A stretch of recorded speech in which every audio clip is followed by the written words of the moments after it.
Bigla ko nga naaalala, sabi ko, pinag-pray ko lang din naman to before, pero no specific prayer. Kasi ang prayer ko, makapag-Canada, makatawid sa Taiwan, kasi I want more na mas mataas na salary.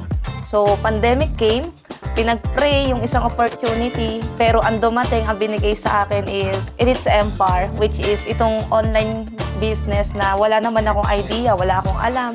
Zero knowledge, kumbaga. And itong moment na to ngayon, bigla ko na lang mapapasabi sa sarili ko na soon, you will smile and mapapasabi ka na lang na, Lord, this is more than I prayed before. Na hindi ko in-expect na yung from prayer, more than pala sa pinag-pray ko yung ibibigay sa akin.